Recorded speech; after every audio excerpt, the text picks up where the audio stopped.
Which is funny how almost every foreigner has something to say badly about African Americans. Even Africans sometimes have to say about African Americans, but then everybody comes to America trying to be African American. I'm going to speak for my whole country. Love Jamaica. But I think quite a few Jamaicans think that you guys play the victim a lot. Like outsider looking in, it's like, gosh, them complain about everything. Look how much opportunity them have. Look how them can work. Look how them can buy $1 burger. And them over there complain. And that is how I was preconditioned, if I'm being totally honest. They're like, Shante, it makes sense. Yeah, don't go over there and waste the opportunity. Don't go over there and start complaining. Work for your own, focus on that. So that's always been my mindset. We're so focused on just making it. I really want to emphasize that. But sometimes when you just are focused on, oh, you go eat, you know, think say somebody a touch you. You know, think say, you know, oh, I'm not have the right temperature. I'm hungry.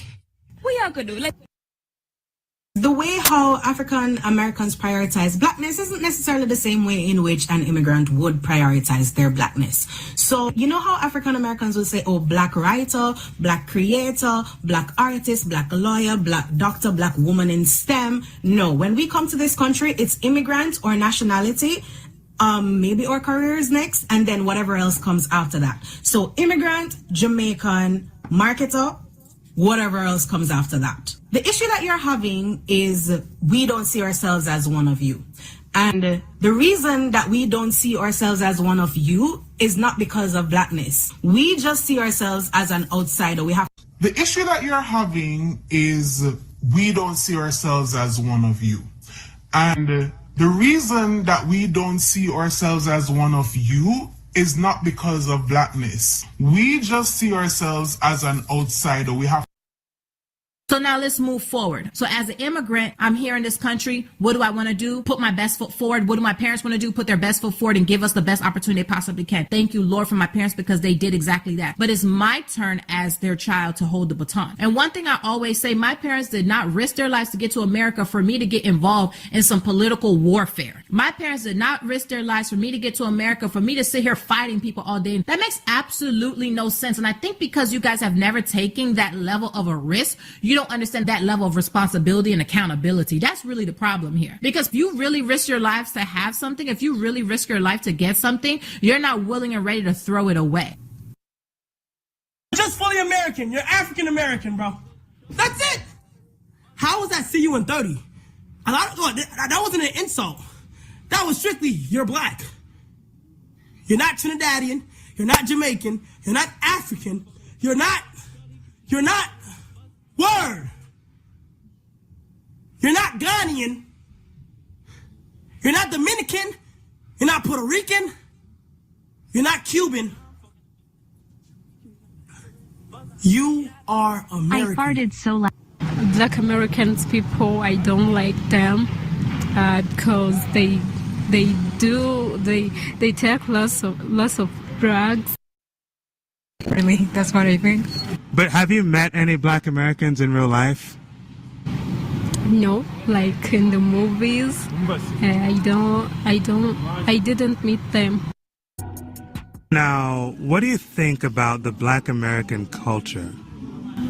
Fucked up. I'm sorry.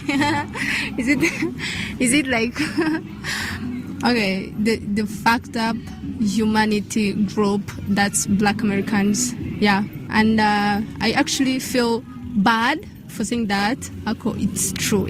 I know it's true. Now, why do you believe that? Because they mostly don't belong where they are. They're Americans. We all know they're Americans. They know they're Americans, but they don't belong there because they are minor. One for that. They are minor, and the racism and everything. They don't belong there actually. So they belong here, and they are not here. So they are fucked up. That's really interesting. I have no idea. So I had this tweet by McBeanie _, and they said African Americans are by far the worst representation of Black people. They are obnoxious, self-righteous assholes that make people's lives a living hell anywhere they go. And then she got like 390 likes. Is she also Black? No, I don't know what she was. But this is what she said. Yeah. Wow. That's really a lot of hate, I feel like. But like my mom would agree with that comment. She would agree with that post. She would say like, you know, lazy, like loud, rude, all the negative connotations. That's interesting. So let's explore that. Yeah. That's really interesting. But I also will say that like my parents definitely came over here with stereotypes about African Americans. When Africans are immigrating to the United States, their idea of African Americans, like, take away modern times where we have like the internet and everything, it's coming from TV, right? Where they're just seeing these rappers and these music videos, and you're seeing these movies and TV shows with people shooting guns and like cussing. Ignorance from our parents as well. Our parents say things to us in which, at least I can't speak for African Americans, but I know Africans, our parents say things to try to get us to stick with other Africans instead of branching out, and for that festered. So now it just lives on as we get older. So I agree with her in that aspect, but also another thing I feel like isn't talked about enough is the way our parents will talk about Black Americans. Because if we're being honest with ourselves, our parents are not respectful. They will say things to try to instill within us to divide away from them, but like being lazy or not as clean or stuff like that. And I feel like that also helps perpetuate the divide, which also needs to be acknowledged. Okay, so growing up, I had this ideology from the media, from people around me, that African Americans were these ghetto, noisy, arrogant, aggressive, just criminal. So I think this was the intent of my elders as they reminded me to stay away from akatas. Akata is a derogatory term for African Americans. I didn't understand why at the time, because I knew nothing about propaganda, media, or anything else we'll discuss today.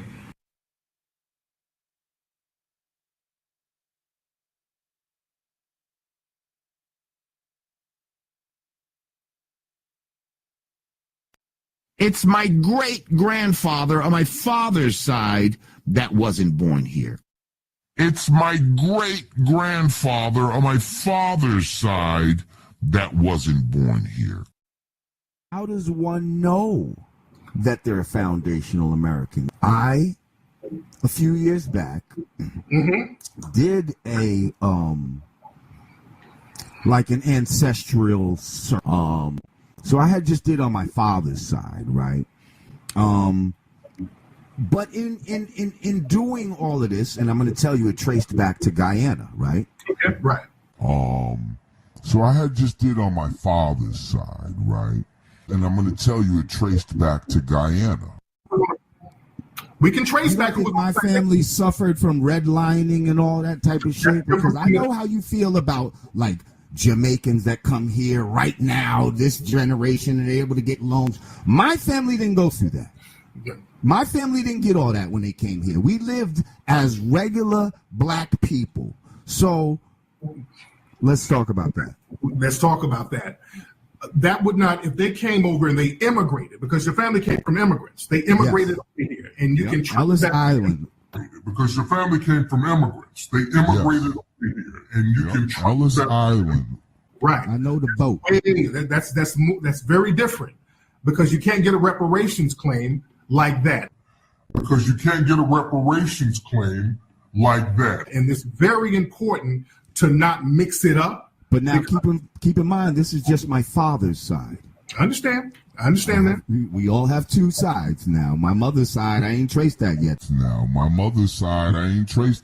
Y'all would know who the southern side of her family was. So if y'all don't know, that means she's from the Caribbean. If I can understand that you don't know your dad, that's one thing.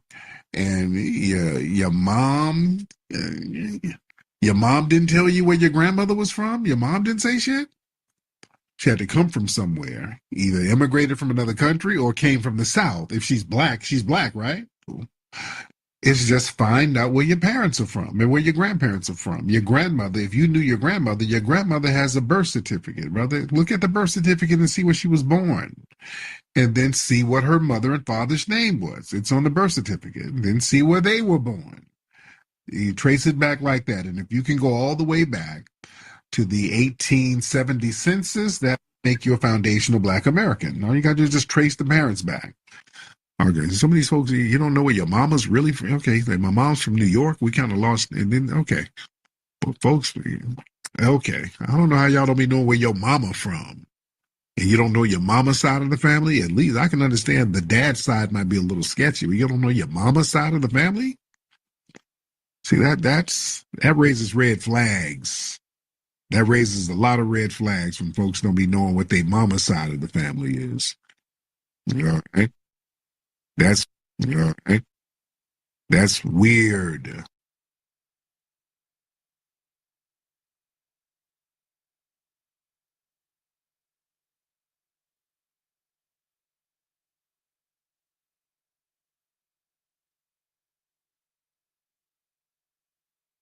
DJ Akademiks. This is shameful behavior right here, my boy. Yeah, you should definitely be ashamed of the topic that we talking about today, Akademiks. You done really up and done it this time. So Akademiks is making headlines right now for an absolutely egregious reason, right? I seen on Twitter a little while ago that this video of DJ Akademiks on Discord talking to a 15-year-old named Norg, and the conversation is nothing short of baffling. Now, I'm not going to do a whole lot of talking right here at the intro. Instead, I'm just going to go ahead and play the clip and let y'all see what I'm talking about. Yo, Nor, what's your address? I'm going to send some strippers over there. Slow down, yo. I am 15. I hope you know that, bro. You trying to get... You scared of women, bro. I'm not scared of women. Yo, bro, you're trying to put me on a case. You're trying to put them on a case.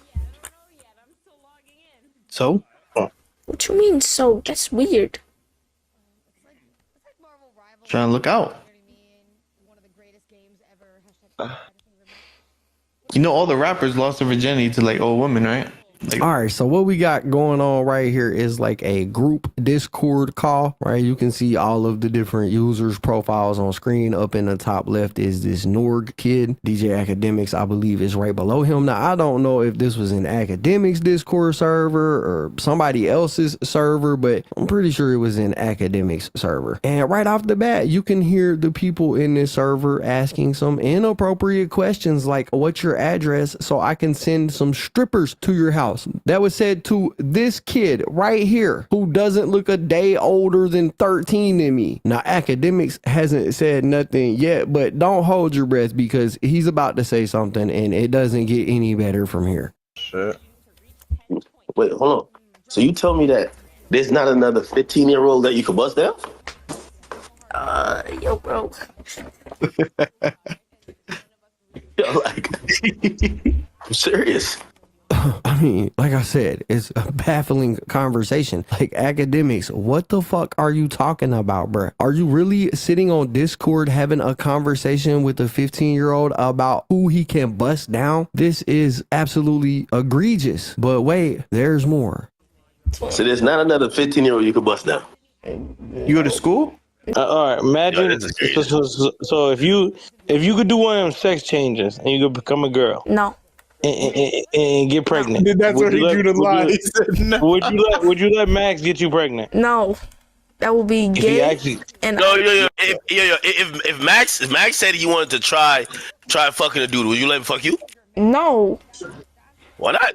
What the fuck? Are y'all hearing the same audio clip that I'm hearing right now? Did Akademiks just ask this kid if his homie wanted to smash, if this kid would let him? Is that what I'm hearing correctly coming through this video? Akademiks, I don't know what you got going on in your personal life and in your head, bro, but this right here is not a good look. All you have to do on Discord is interact with your fans. It is not hard not to groom one of your fans. For normal people, people, not having these type of conversations with kids is easy, but you, for whatever reason, seem to be struggling with it a bit. I don't know if y'all thought that it was funny, it was a joke, but looking at this from a parental point of view, right, which is my point of view, if that was my daughter on live stream right there and you were talking to my daughter that way, no cap, bro, I would be pressing charges on you. This is absolutely crazy behavior for a grown ass man to be exhibiting. Part of me feels like this has to be fake in some kind of way, bro, but I'm almost certain that it's not. The only defense that you would have though to this type of behavior happening is that it's AI or it's fake or something like that, bro, because there is no other reason under the sun why you should be having a conversation like this with a minor. Why not? Yo, you can have. Wait. If I can't fuck you, I'm cutting you off. No, yo. Suppose he's like, yo, bro, listen, yo, you always wanted me to be next to you. Now I could be inside of you. Pause. Yo, I'm not gay. Nah, you suck a dick though. Yeah. Yes, with it. Now it's pause, right? I ain't gonna lie, man. Watching this kind of infuriates me. Academics, this is a kid, bro. An actual child that you are talking to right here. And it's not just you, it's the people that are with you too in your Discord. You're allowing them to do it as well. Bro, Academics, you gotta come out. You gotta say this is fake. You ain't got no other choice, bro. Because there's no way you could actually be this dumb. Watching this actually really irritates the shit out of me right now. Heck, nigga, you drinking LeBron this year or what? Wait. Nora, would you drink a PBM juice? Hell yes. If PBM drops a juice, I'm drinking it. What? I suppose he drops some milk flavored juice. You drink it? Yeah, his milk would probably be the better. No, milk flavored juice. What are we talking about with your little ass? Nigga, still drinking titty milk, nigga? Yo, if Max got a sister and she threw you the box, would you smash her? He already has a sister. Alright, if she threw you the box, would you smash? No, because I'm 15. What that mean? Yeah, what does that mean? She's above 18. What that mean? Okay, what does that mean? It will be grooming. It'll be what? Grooming. That has nothing to do with you. Nah, imagine no. Oh, yo, you ever dream about Max before? I have, yes. Not in no weird way. Yo, what the fuck? I dreamt of us coming to Malaysian meeting. I dreamt of. Oh, y'all on a vacation. Holy. I dreamt of him adopting me. You and him in Malaysia. Yeah, I dreamt of him adopting me. Yo, that's crazy. Now, I don't know who Max is or who this Max is that they're referring to, but clearly this kid is trying to explain to Academics like, oh yeah, I look up to whoever this Max person is, and I did have a dream about him adopting me. He's pretty much saying like I have a vision of this person being a father figure to me, and Academics in them is talking about him drinking his juice and all of the other things that have been said during this stream right here that they had on Discord, bro. What the fuck is wrong with Academics? Somebody let me know in the comments what's wrong with this dude, bro. This is some top tier weirdo behavior, because this abusive, that's what I'm gonna call it, abusive type of behavior is like a pattern for DJ Akademiks at this point. We're seeing him interact with kids like this. We've seen the way that he interacts with women, right? We've seen him like put his hands on them. We've seen him go on live stream and talk crazy about SZA. I mean, at this point, it is a pattern of behavior for Akademiks to abuse his position. I mean, bro is on here talking like he is auditioning for the next episode of To Catch a Predator. This man gets on live stream and talks about how other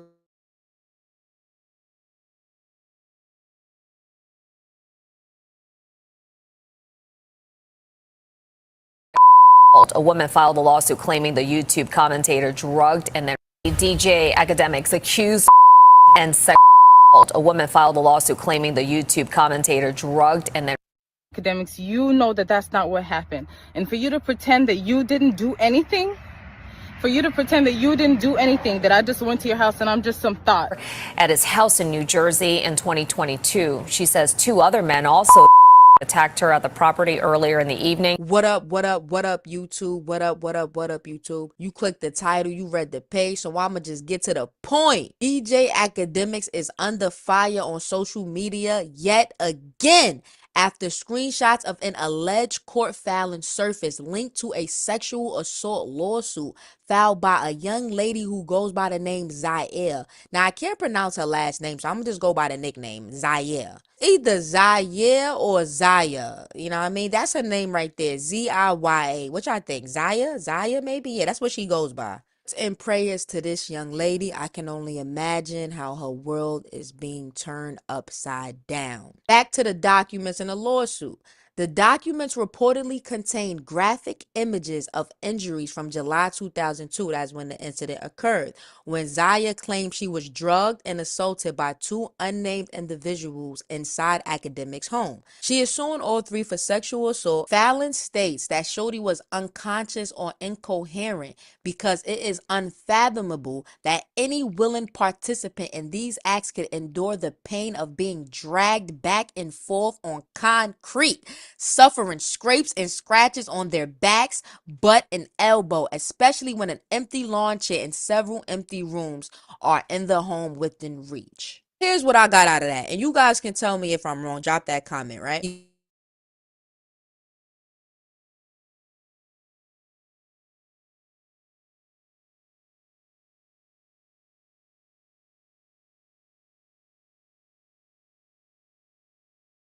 The pronunciation was good. But then if I say, bro, you tripping, dog?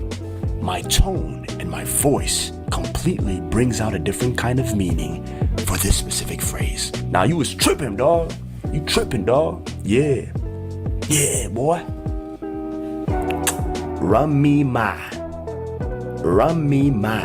hood. This is the most requested topic on Instagram, TikTok, and at the same exact time, YouTube. In today's video, I'm actually going to show you guys how to understand people here in the United States, how they speak hood, and also how to speak it yourself. I'm also going to show you different variations and different techniques, different phrases, and different word choices that people here in America actually speak. Today, we're diving deep in hoodology.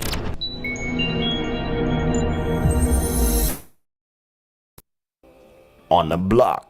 Try that. Number 3, throw shade. Throw shade. Now the meaning of this is to make an insult. Yo, by the way, if it's your first time looking at this, he's dead ass. You see the views. This guy got almost 1 million views in less than half of a year. Because soon he said this, we want to learn how to cosplay as FBA Adolf. And this is more serious than you think. They cosplay. Look what he's teaching them. He's teaching them the worst of us.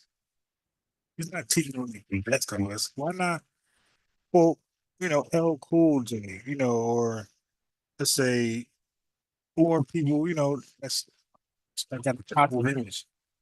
Why are you like trying to help cosplay King Von, somebody, Young Thug? So they're trying to cosplay the worst of us. But to make What about Damon John from Full Moon? This guy, that woman. Why are they always the worst things? And then they blame us and say, hey, you guys are criminals.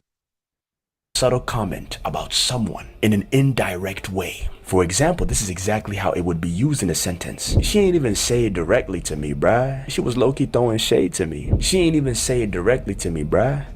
She was low-key throwing shade. She throwing. Yo, the way you saying, bruh, I don't know who. Maybe because he said DMV. And maybe that's how they say bruh. That sounds crazy. That's like some tether shit. Hope the DMV ain't saying bruh like that. Sound. A sound. Instead of me saying, I know you ain't trying to catch these hands, I am saying, I know you ain't trying to catch these hands. Hands. Now that was his bottom jaw like stretching out, but why is he like like fighting terms? Like, yo, you become violent. Why you can't be like, yo, man, what's good, my boy? You up to, man? You trying to, play some basketball, you trying to go to the beach, you know what I mean? Wifeys. Why is it always the negative stuff? You trying to go dance? Like, what happened to the whole that's all love, baby? What's good, black love, baby? Like, why isn't he teaching the positivity of FBAs and Adolf? Why is it always the negative shit? Because this is how they think of us. first segment into hoodology. Now in this specific segment, I'm actually going to talk about double negatives. Let me show you exactly what double negatives are, and let me explain exactly what it means. And then I'm going to give you examples of. Now, instead of wasting his time teaching tethers how to cop, yes, why not teach FBAs, ADOS how to read proper grammar? You know, go that way with it. The opposite. How double negatives are used in various sentences. Double negatives is a grammatical construction where two negative words or elements are used in one sentence. In standard English, this would actually result to a positive meaning because the negatives cancel each other out. Now here are some common negative words. No, not, never, none, nothing, nobody, and ain't. These are the common negative words that are used in a double negative. For example, a double negative statement would be, I don't know nothing. I don't know nothing. To say I don't know and then to also say nothing is a double negative. So in standard English, the proper way to actually say it would be, I don't know anything. And when you say I don't know anything, you're actually speaking correct. But in hood, it's absolutely different. Yo, this dude is actually teaching. What happened to proud Nigerians, right? What happened to proud Caribbean people? All this Jamaican pride, Liberian pride, with 1 star. What happened to all that? Why? Just be you. They come over here, they just got it, and it's just like they're not like us. They're trying to be, and it's not given. Here are some different examples to show you. I don't want nothing from you, which means I don't want anything from you. Ain't nobody got time for that, which means nobody has time for that. She ain't never been there before, which means she has never been there before. Are you serious? Like, this dude is really just saying the same thing over, just in a white man's voice. Like, dude, they understand what the hell I mean, bro. He don't know nothing about it, which means he doesn't know anything about it. They ain't said nothing all day. They haven't said anything. Yo, who the hell talking like that? Hey, yo, I know you're not doing it like that, yo. Hey, this dude sound, yo, he said it make his eye twitch, yo. That's really making me sick, yo. All day. I ain't never seen nobody like that. I have never seen anyone like that. Now those are what we call This guy go from sound like, hey man, like Marlon Wayne, and then when he translates, he sound like Oren Whitaker. double negatives. So you will usually hear a lot of Americans use those kinds of phrases. The third segment. He's dead ass and charged for class. He's dead ass. He's not playing. Back. Okay, so this is all right. So I had a little technical difficulty. My microphone kept going off. But no. Okay, cool.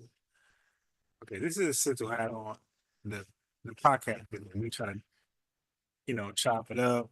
It went left once, came back on, went left twice. She needs to calm down. She's a little overexcited. She's RBG or Pan African, whatever. She's against the concept of FBA and ADOS and don't even understand it. I was trying to explain to her what it is because, she said she called herself Black American. So, all right, well, just put an F in front of that. There's nothing different.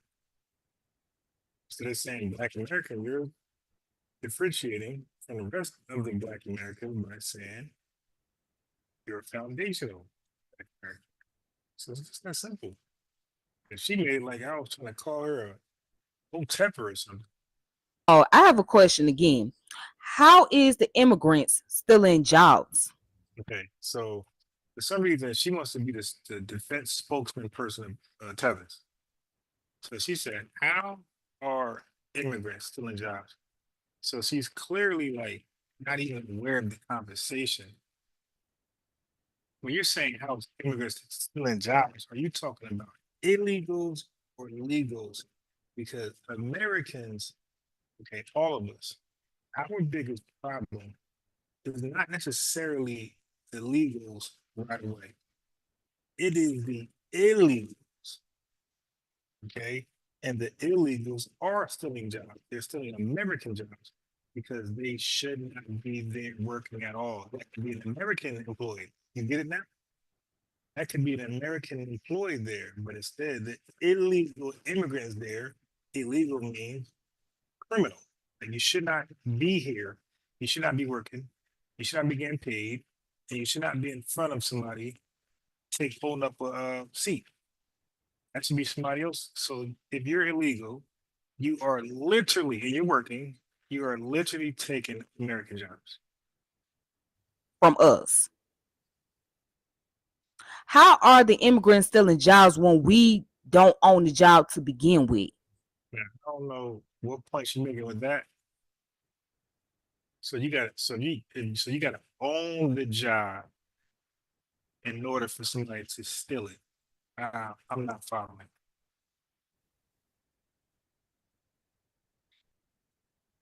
And depends on what state you're living in, right? You have a concept where it's called right to work. But illegals don't have rights. I'm missing the point. And mean that you are an employee at will. So you can be fired, terminated. So this is called, if anybody wanted a perfect definition of a straw man argument, there you go. She gave the argument, how was immigrants stealing jobs? She don't specify which immigrant, and then she start arguing for the unspecified immigrant. They are laid off at any time. And also there's a process that you have to go through in order to get a job. Well, not for illegals, they shouldn't be here. So they don't go through that process. They're not sending a resume. They're not providing their social security card and their license and all these documents. They're not verifying their address. They're not doing that. There's filling out an application, get called for an interview. Now, what illegal is in an interview actually understanding English? Like, stop it. And also go through a job orientation. Yeah, Dice, man, there's a lot. See, the thing about non-FBAs, non-ADOS, like the way y'all view us is in a shady light. Like, you guys really believe that we are truly just lazy. Hey, bro, we were the first people in agriculture, landscape, and construction farming. I mean, what are we talking about? But you're gonna learn that tonight. You're gonna learn about how we did, right? In slavery, out of slavery. The only job we ever had was what you just listed, my boy. That's all we ever did. So a lot of non-FBAs, a lot of critics of ADOS, you guys like to believe that we would rather be starving, homeless, and broke than to work in agriculture, construction, farming, and landscaping. See, we can't work in those jobs right now because illegals are taking massive pay cuts.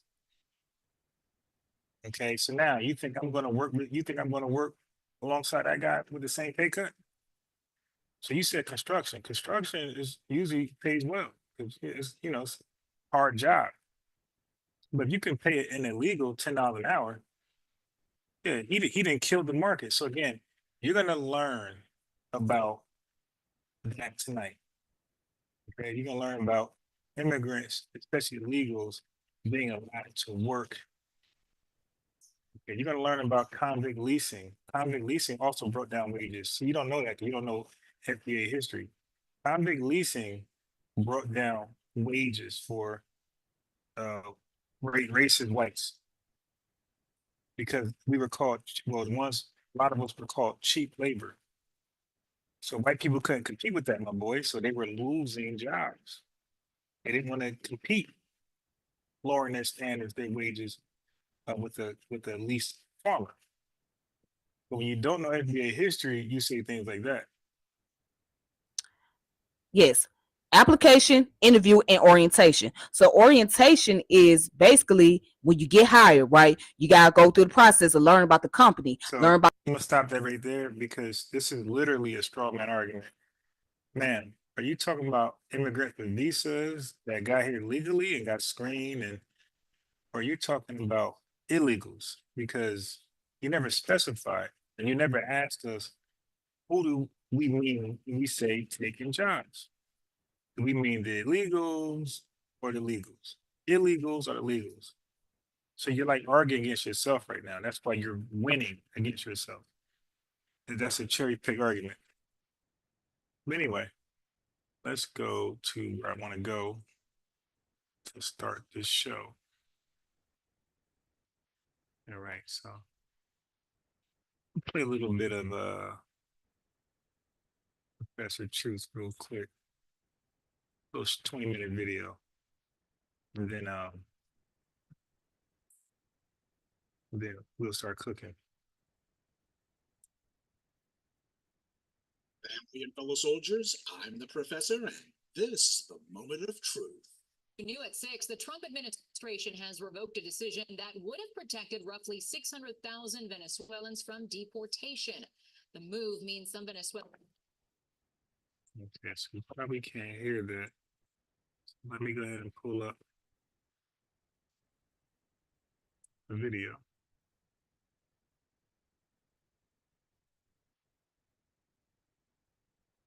So we get started. Here we are.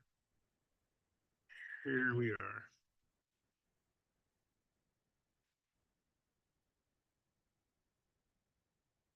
If you guys believe we'd rather sit around and be broke and collect welfare than to do construction and landscaping, that's hilarious.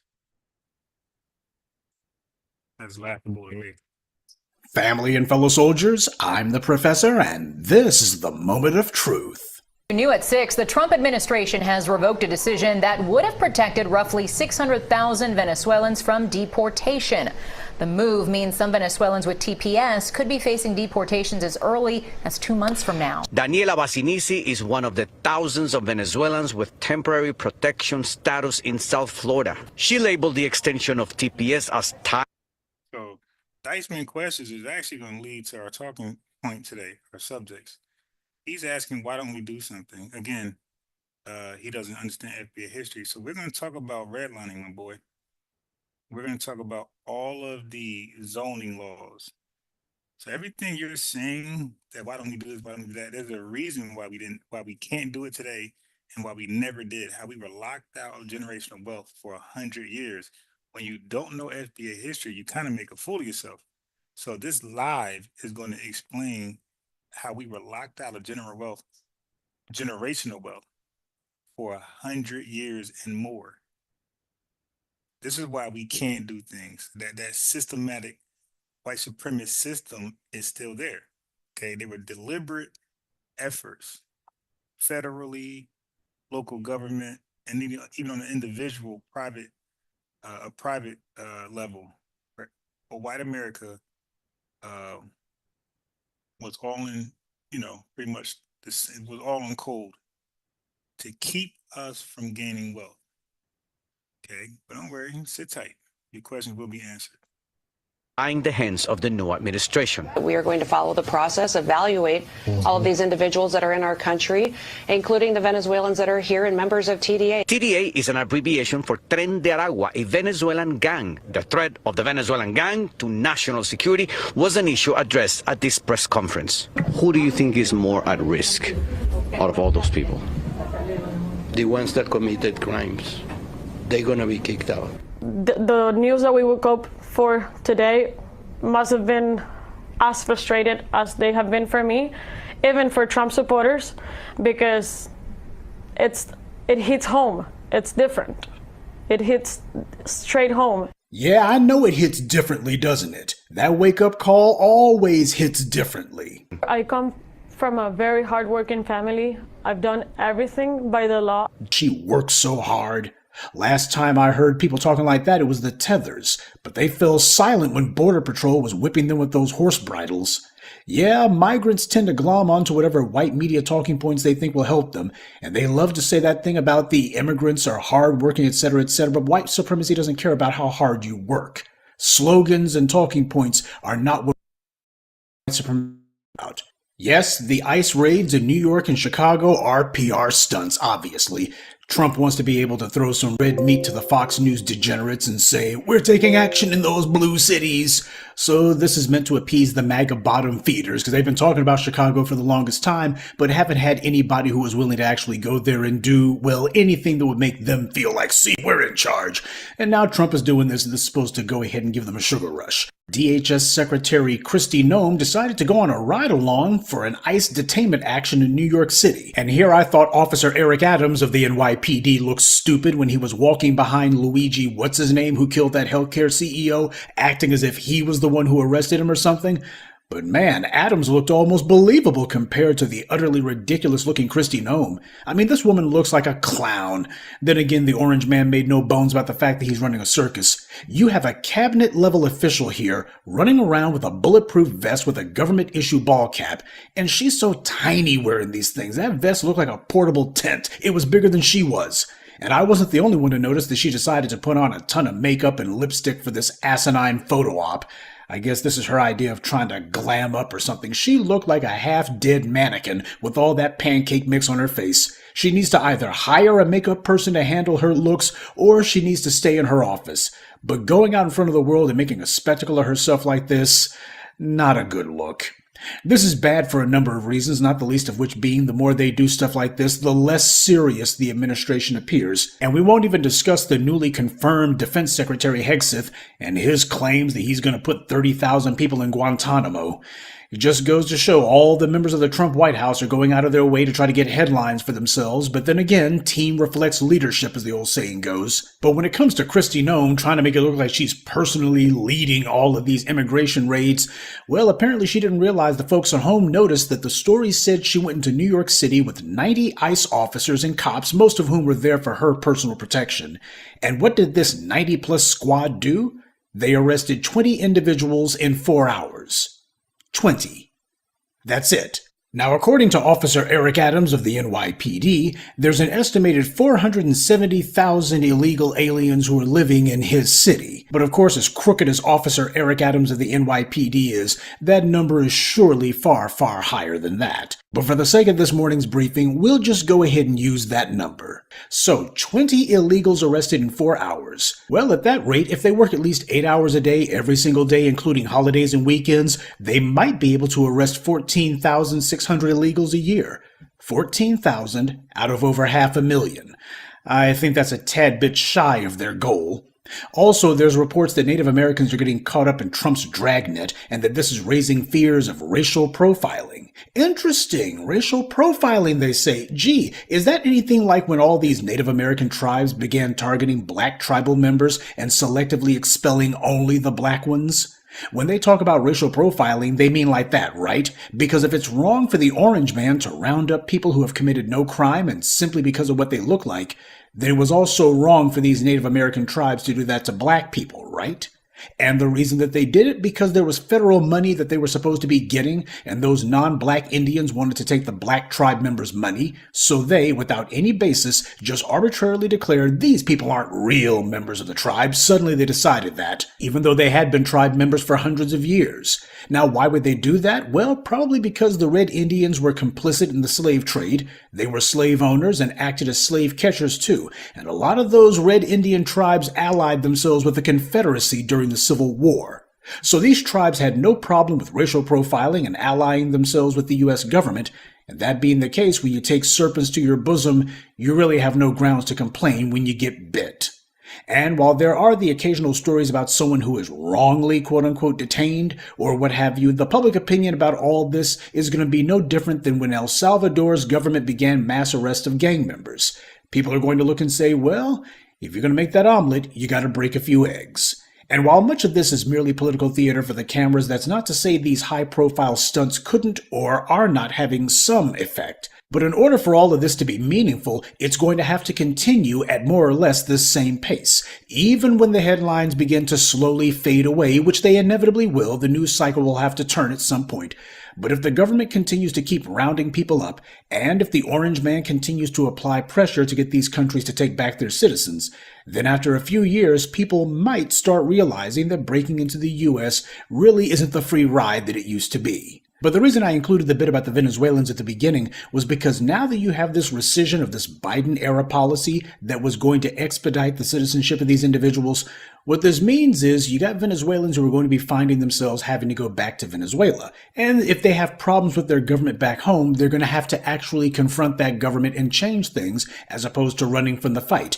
But understand something. A lot of the people who have been coming to the U.S. from Venezuela, what they thought they were going to do was that they were going to basically make themselves the new Cubans. In other words, the new Hispanic exiles from this or that regime who were going to come to the United States, and basically they were going to snuggle up to the Republican Party and say, hey, we're dealing with some sort of pseudo-socialist in our home country, and because of that, we want to be honorary members of the oppressor class. That's what you got going on in Florida. Some of the most mouth-frothing anti-black racists that you've ever seen have been those Cuban exiles and their relatives who have come to the United States. You got a bunch of folk from Venezuela, racist as the day is long against black people. And for a lot of them, the main thing that they've got against the current regime in Venezuela is because of the fact that the Maduro administration is continuing the policies of his predecessor, Hugo Chavez. And one of the things that Hugo Chavez did was he basically withdrew the clean bill of health that the Blancos had in the government down there.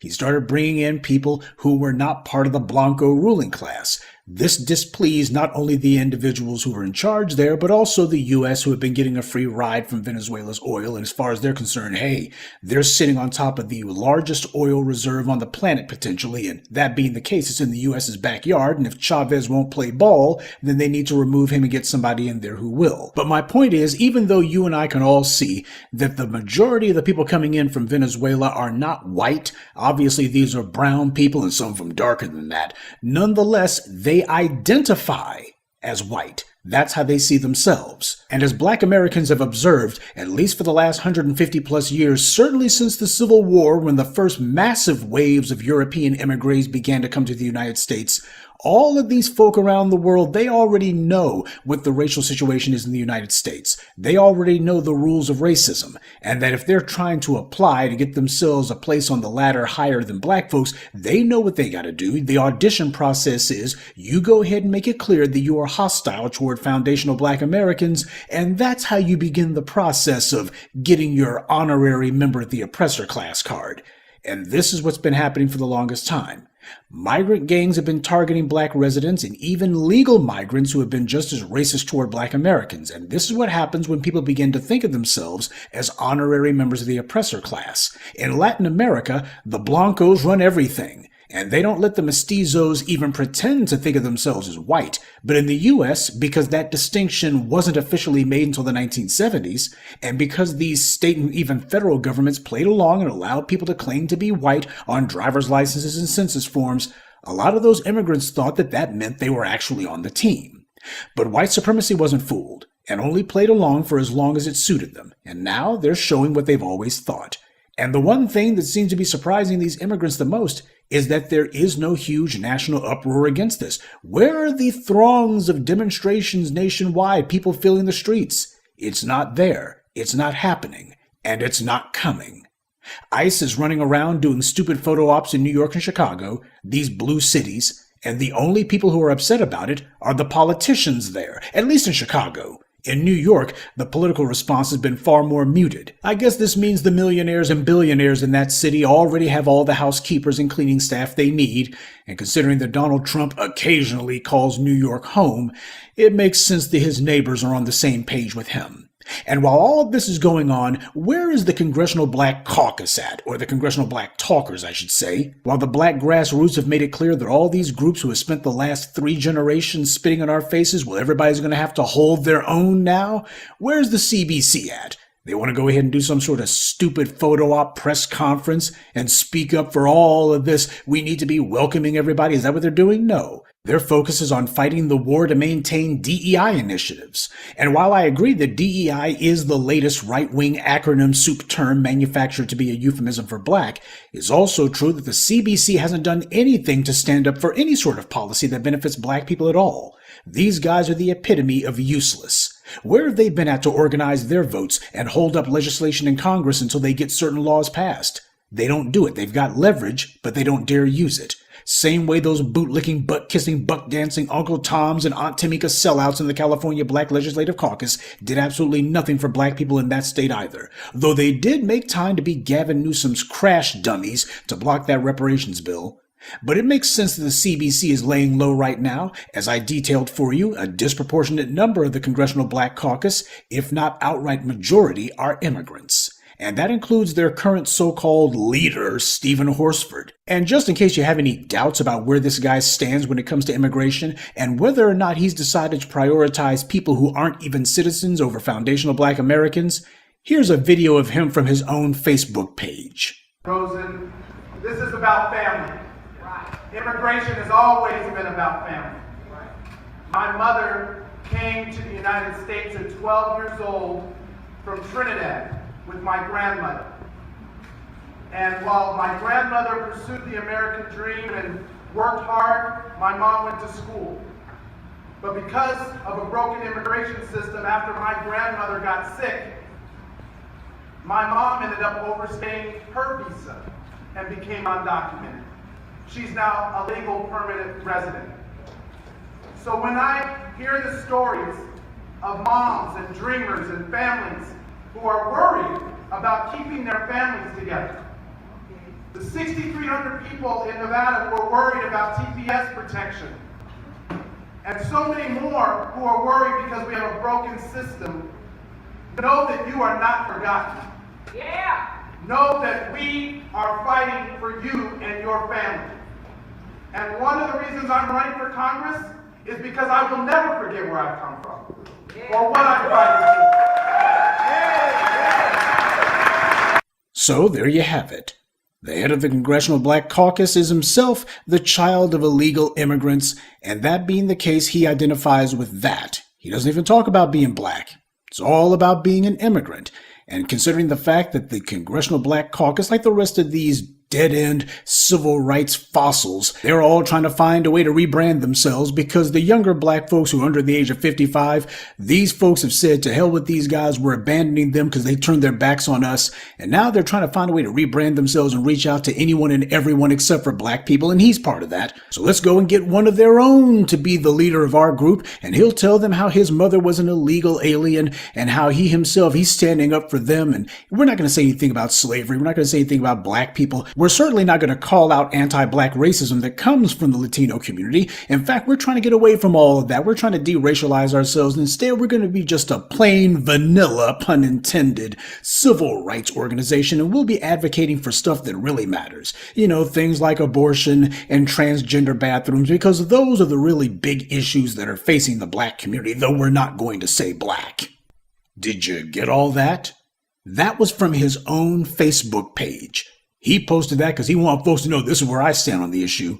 He talks about how his mother came to the U.S. from Trinidad, and apparently his grandmother was already here. She overstayed her visa, he claims, because his grandmother got sick. Now, is anyone buying that story?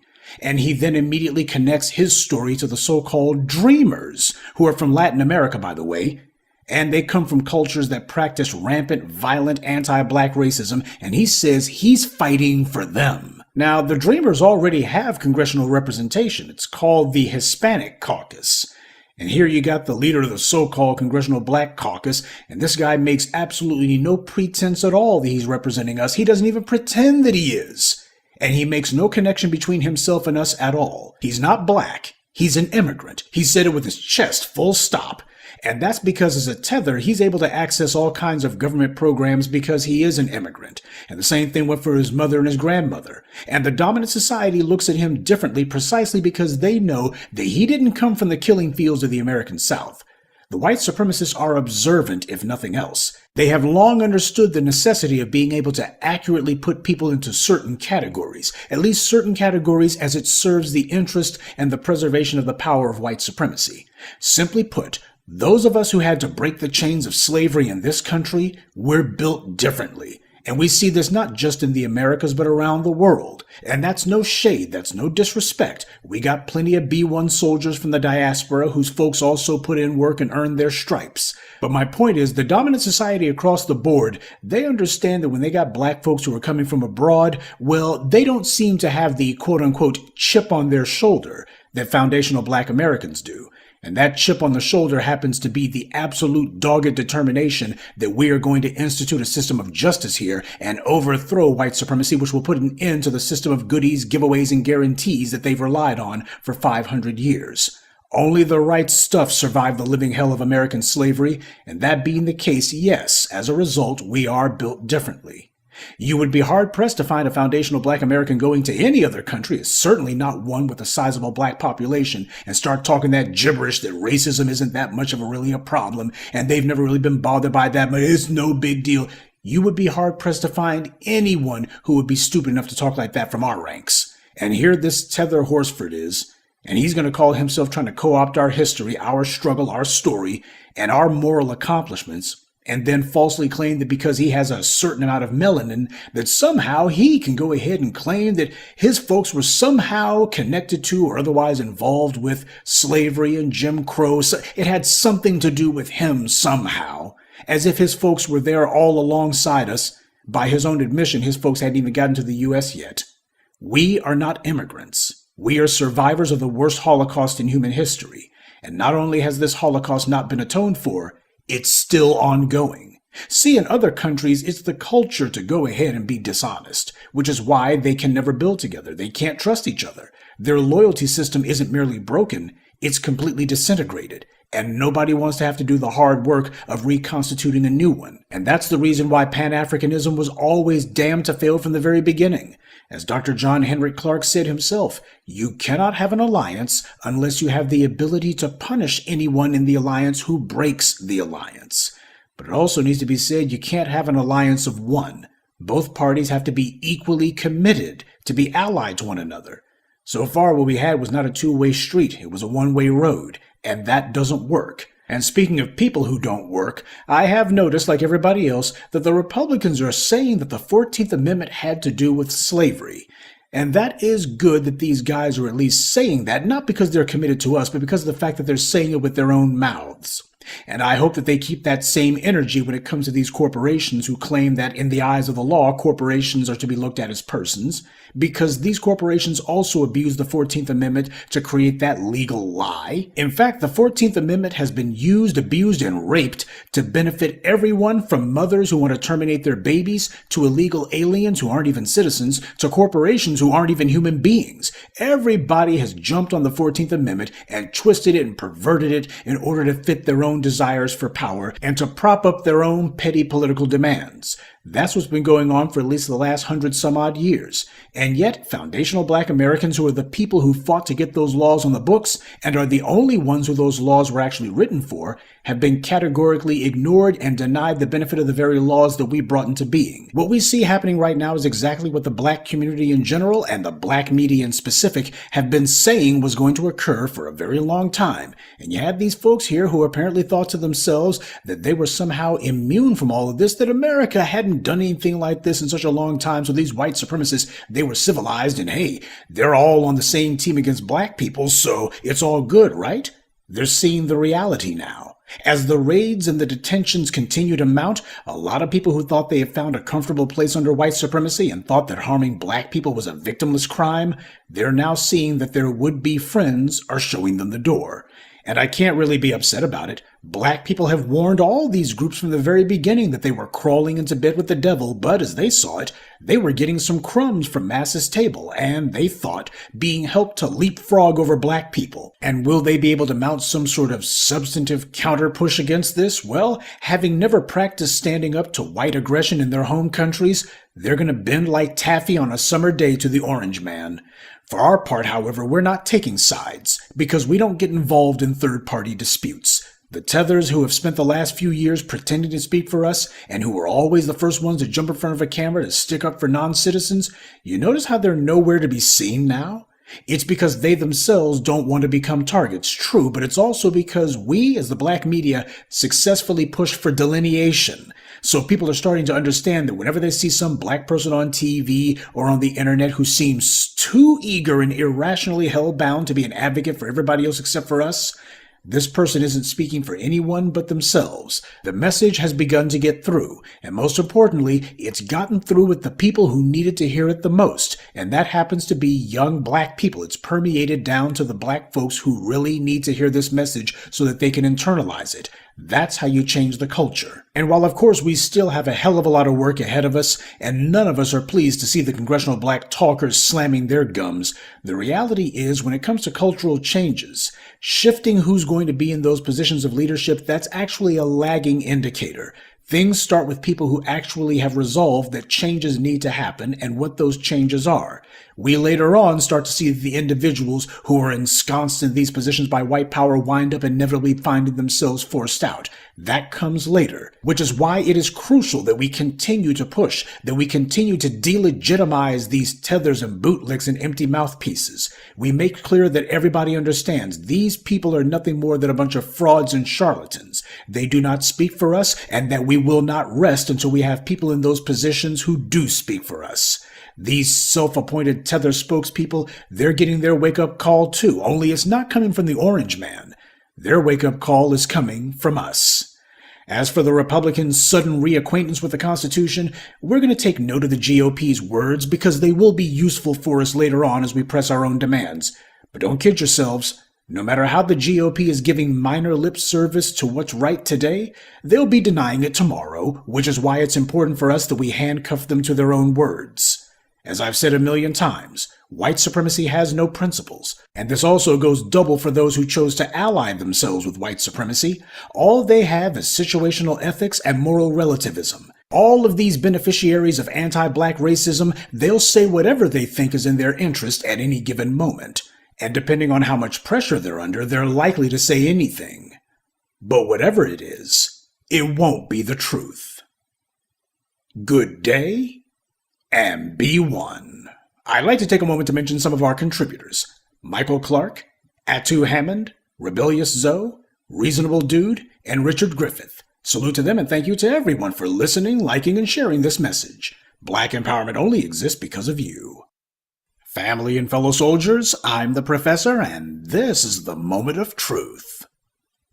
This morning's briefing dovetails off of last night's in that it illustrates why we have to take a harder line on fighting anti-black racism, in this case, fighting for an anti-black hate crime law. And that includes not just thugs on the street who attack us, but also making sure that these thugs with badges also get hit with the law as well. You have right-wing nuts who are banning history books and pushing anti-black propaganda, saying that slavery was beneficial to the black people who suffered under it.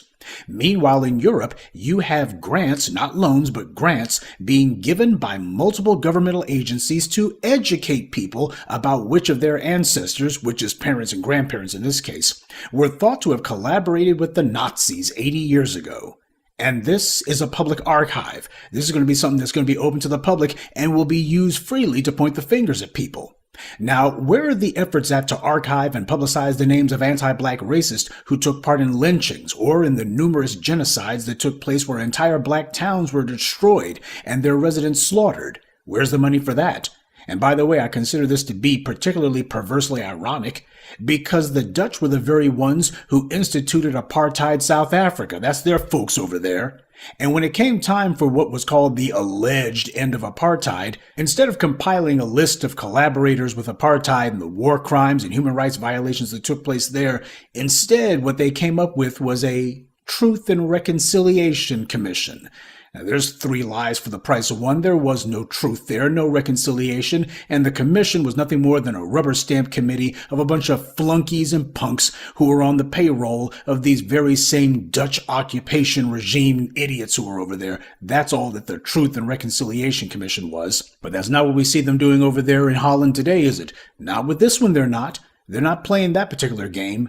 See, the victims of the Holocaust already received reparations. Black Americans have not. So whatever it is that you could say about World War II, you could say it 1,000 times over regarding us because nothing has been done about the greatest crime in human history. And I find it interesting that this expert NBC talked to, by email mind you, wrote that, quote, the fact that relatively few were imprisoned probably tells us as much about post-war Dutch society as it does about the wartime facts. Now, he says it tells us about post-war Dutch society. Keep in mind, he's talking about people and what they did during the war, not after. So shouldn't he have said that it tells us about what was going on in Holland at wartime and stopped there? But he didn't, because when it comes to other groups who have been wronged, they look to see what happened after the atrocities, not just during it. When it comes to reparations, white media and these so-called experts limit the entire conversation only to what happened during the Civil War, or only a few cherry-picked snippets of what was going on during the Jim Crow era South, and the same goes for lynchings and everything else. This country has to constantly rewrite its own history books in order to sanitize and memory hole all the dirt that we keep digging up on them. You never hear them say that the fact that no one was ever punished for lynchings and all the racial violence that followed the end of slavery and throughout the Jim Crow South tells us as much about post-war America as do the wartime facts. They never do that. The same goes for the segregation era. Nobody says that the violence that preceded and succeeded the passage of the Civil Rights Act tells us as much about post-segregation America as it does segregation era facts. It's completely compartmentalized, as if it's all just a bunch of separate and unrelated incidents. Certainly not part of a pattern. They treat it as if all that violence was just neatly confined to that particular time period, and once LBJ spouted some insincere gibberish, then presto changeo, all that stuff stopped as if it never happened. And when the Emancipation Proclamation was signed, that ended all slavery, right? Well, except for the chain gangs and targeted mass incarceration that continues all the way to the present. See, the survivors of the Holocaust in Europe made sure to remind people what happened to them, and it's never questioned, it's never disparaged or attacked.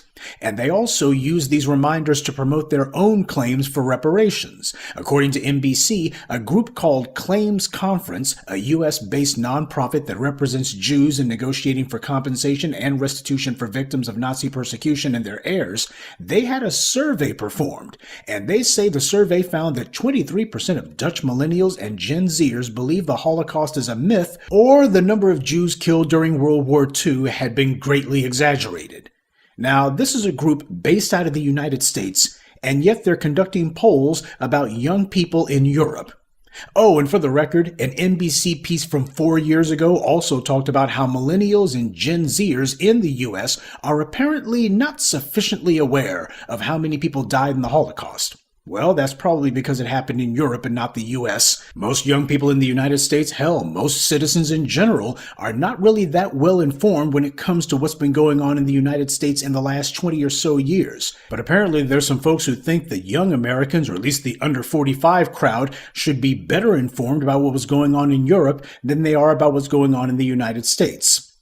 But that piece also cited a nationwide survey, and do you know who commissioned that survey? The Conference on Jewish Material Claims Against Germany, or Claims Conference for short. Same guys. Their survey was shocked and saddened about how few Americans believe that 6 million people died in the concentration camps. The main problem they had seemed to be not that millennials and Gen Zers didn't believe the Holocaust happened, or that not enough of them believed it happened, but rather that not enough of them knew to say that the number of people who died in the concentration camps was 6 million. So these guys are very concerned about fighting for mind share in the US. Meanwhile, over in Europe, where the Holocaust actually happened and the Nazi collaborators were actually running entire countries, the young people over there are flat out denying that the Holocaust happened. The problem in Holland isn't that if you quiz them on how many people died in the Holocaust, they won't get the number high enough. Instead, in Holland, the young people over there are saying it didn't happen at all. By the way, in that same NBC piece, they were talking about the impact of social media on young people's beliefs when it comes to history, and they actually talked to somebody from Facebook, a spokesperson who said, "We take down any post that celebrates, defends, or attempts to justify the Holocaust. The same goes for any content that mocks Holocaust victims, accuses victims of lying about the atrocities, spews hate, or advocates for violence against Jewish people in any way." That's nice, but my question is, when have they ever done that about the sewer of racism on Facebook that celebrates, defends, and justifies slavery? People who like to go ahead and try to justify the murders of black people, and lie and claim that all of this anti-black racism is nothing more than quote-unquote free speech. When the racists in Florida and elsewhere celebrate and defend slavery as benefiting black people, does Facebook take that trash down? Because these are things that go way beyond merely mocking people. This is advocating for violence against people. And this is more than just that. You got people who are lying about the victims of atrocities, like the black mass murders that took place at the turn of the 20th century. Entire towns of black people wiped out. You got people claiming that this stuff didn't happen or it wasn't as bad as black people said. There is absolutely nothing that this Facebook spokesperson was claiming was being said anti-Semitic on their website that you could not say 10 times over when it comes to black people. They have all kinds of posts that celebrate, defend, and justify the killings of black people, justify slavery. They got everything that mocks black people, accuses black people of lying about the atrocities we've endured, not just in the past, but in the present. They spew hate at us, and they advocate for violence against black people in every way imaginable on Facebook. And nothing is ever done about that. Now, keep in mind, this was from 2020 when this piece was posted, when there were protests in the streets in the U.S., some of the largest in human history. Black Americans were then and still remain the #1 victims of hate crimes in America. And yet, at the exact same time when all of that was going on, what was the white media talking about? Stop Asian hate, and as we see here, Holocaust advocates concerned about what Americans think about an incident that happened in Europe. And yet nobody's concerned about public awareness on behalf of black Americans. And why is no one saying anything about people like Ed Blum, who has been leading the charge to demonize black people morning, noon, and night? What needs to happen is people like Claims Conference need to use their voice, which the white media clearly listens to, and to go ahead and call out people like Ed Blum. If this is all about human rights and making sure that the evils of the past don't revisit us, then it's time that certain people start speaking against the individuals who are carrying this mess out right now, today, in public, without any opposition other than from black Americans. Claims Conference is a U.S.-based group. They're the first ones who ought to be speaking on this because what's happening to us is happening right here in the U.S. It has happened in the U.S. and it's always been based out of the U.S. And many of the people who took part in the Black Holocaust in the U.S., many of these people who committed all kinds of human rights violations against black Americans are still alive today.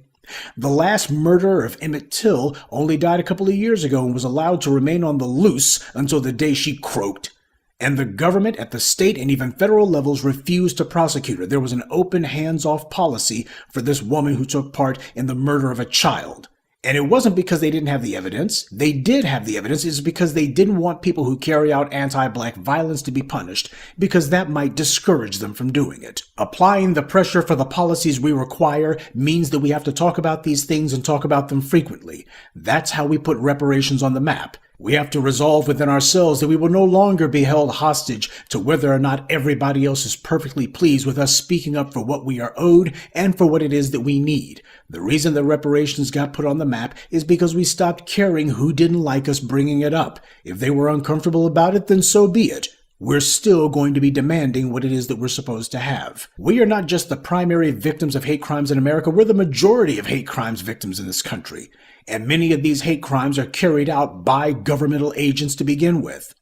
Making an anti-black hate crime bill one of our demands is right up there with reparations, is the kind of thing that we have to also add to the list that we mention it frequently. But promoting an anti-black hate crime bill is also helpful in another regard. It's because these Negroes who white power installs in these governmental political positions, they can't openly oppose an anti-black hate crime bill like they did a reparations bill under the guise, oh, it's a lot of money, and this is just some far-left claptrap, and it's sloganizing like nigga Jim Clyburn says. They can't get out there and cheerlead against it. So instead what they'll try to do is they'll just refuse to even talk about it. But the truth of the matter is they can't openly get out there and say, this is a bad idea, this is just far-left nonsense, you're going to cost us elections. They can't do that. This is something that they would be terrified to speak against, which is why we have to hold their feet to the fire and we have to make sure that we put their backs to the wall. They can't try to dismiss it with a weak, feeble dodge like, it's politically unpopular. But at the same time, they can't afford to speak up for it either. It's a catch-22 and we should make sure we handcuff them to it. Other groups have advocates, but that's because their demands are sanctioned by the government. Ours are not. But understand, no matter how pervasive these other groups claim the hatred against them may be, it's still nothing compared to us. The reason I began pushing the phrase anti-black racism so hard was because of the ADL, believe it or not. Their name means Anti-Defamation League, but up until about 15 or 20 years ago, they had been known as the Jewish Anti-Defamation League.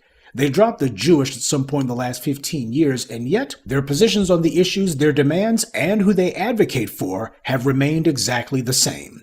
See, when there's something other groups want, they are very specific about it, because they want to ensure that their demands, and hence the policies that they want, don't get watered down by including everyone else. And also, they want to make sure they get what they're after.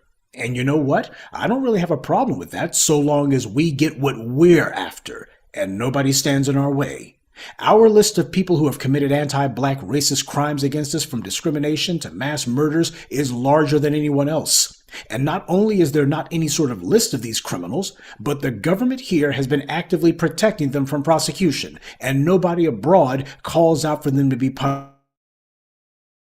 What the Claims Conference is doing is, as their name implies, laying the groundwork for another round of reparations payments from those Dutch countries, not because the Dutch were the architects of the final solution per se, but because some of their citizens may have collaborated or merely sympathized with the ones who were.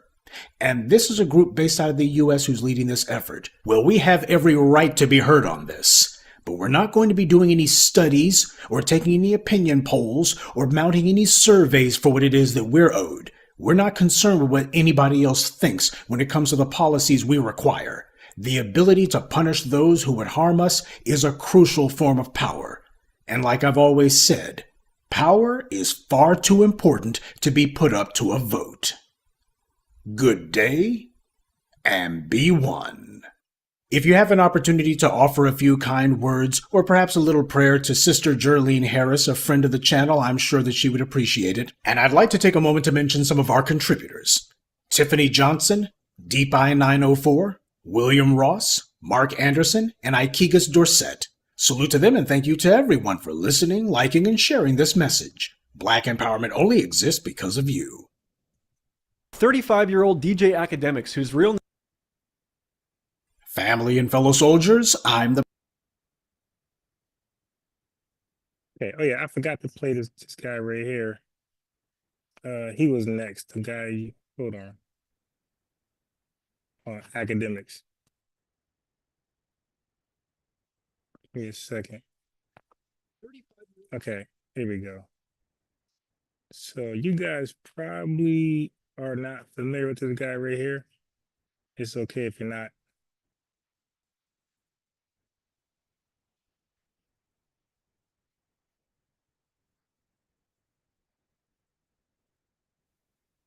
DJ Akademiks, whose real name is Livingston Allen, has been busy up late at night on Discord, speaking to 15-year-olds, asking them sexually provocative questions. Now, beyond this perverse grooming disaster that little Livingston has brought upon himself, I have a personal beef with the guy. He has made multiple videos attacking me, and I feel it is now time that I properly respond. So without further ado, let's get into the intricate details of why I hate the woman-beating pig who calls himself DJ Akademiks.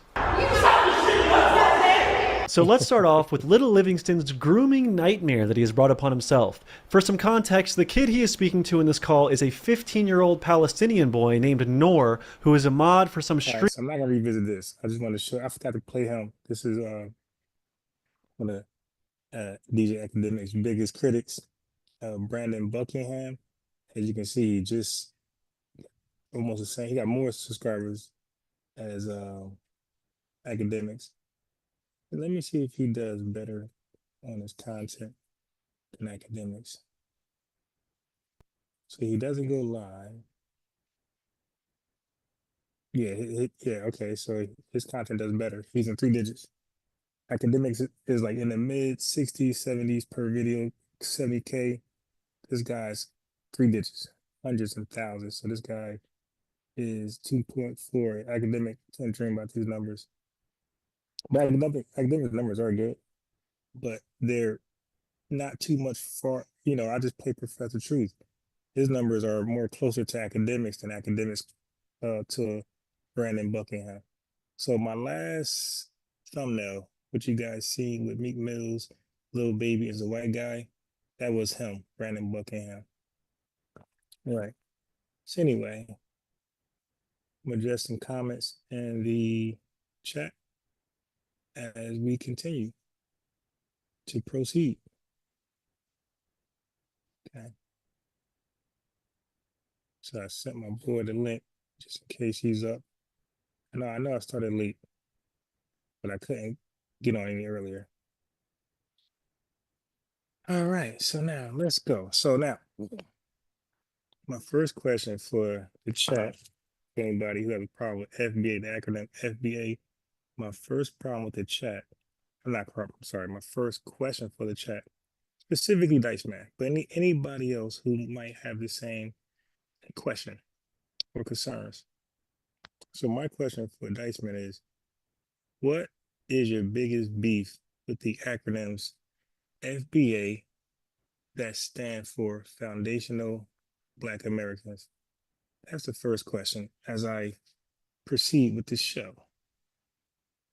Okay. So now in America, at some point, America had gone through or experienced or took part of the Industrial Revolution. So this was spearheaded by Great Britain, right? And other European nations tagged along later, and America had been the most dominant since Britain. So Britain popped it off, other countries hopped on, and America joined it and became, the most dominant in that industry. Okay, so the Industrial Revolution was basically a turning point where they were leaving manual hand labor and going into machinery, Dice Man. Okay, so that's where America was going, and it kind of made slave labor or hard labor obsolete. Okay. So anyway, a lot of this opportunity, this industrial opportunity, but let's say industrial jobs were in the North. Okay. So when you hear about Ellis Island, a lot of those immigrants were going to be employed in a lot of those industrial jobs. All right.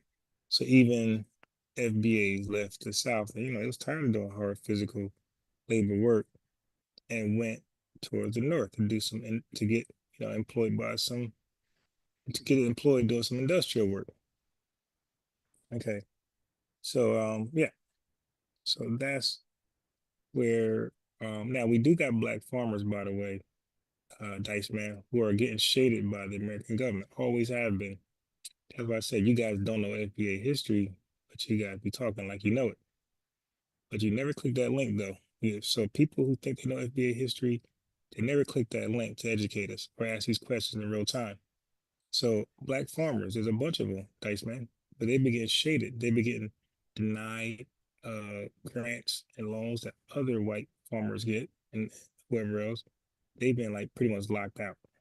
They've been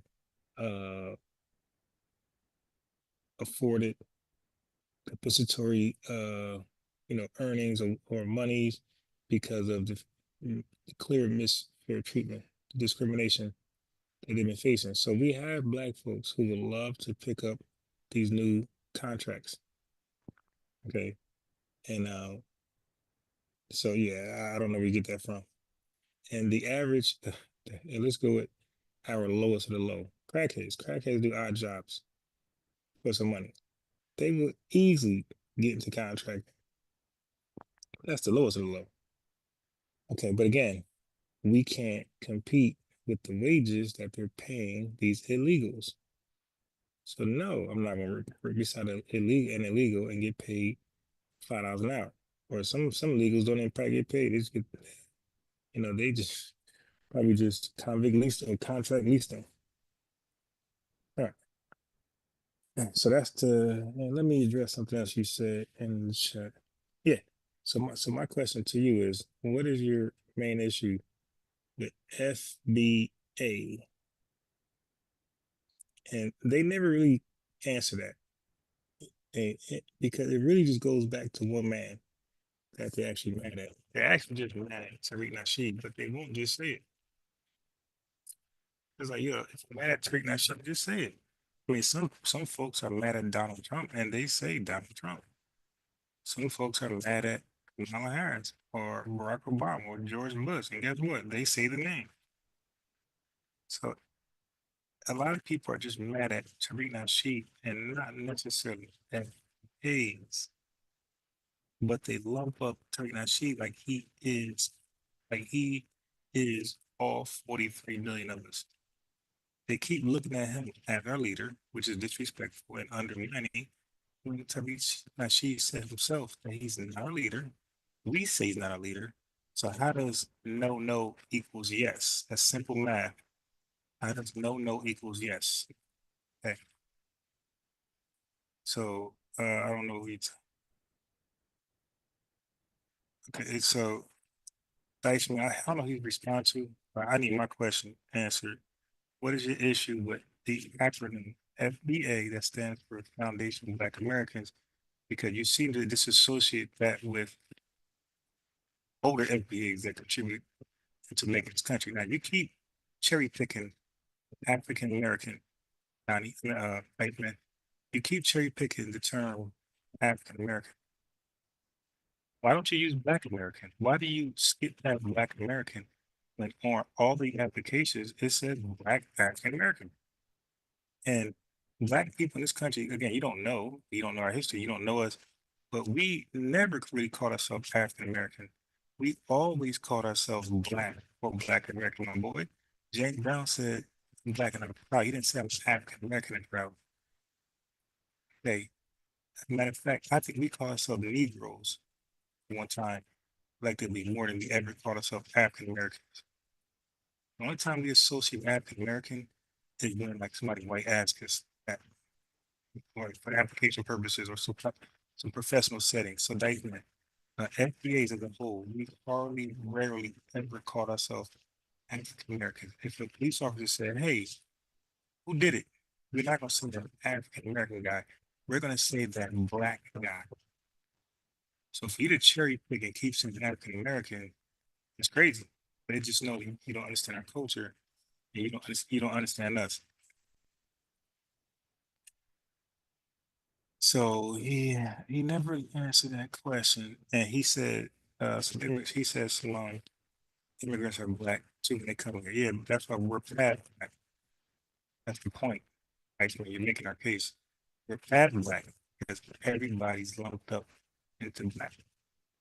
And it's okay. Like we're Black as far as race. We're all Black as far as race. We're all African as far as race. But what makes us all different is the ethnogenesis. Okay? Dominicans don't call themselves African Dominican, African Haitian, African Dominican, African Nigeria.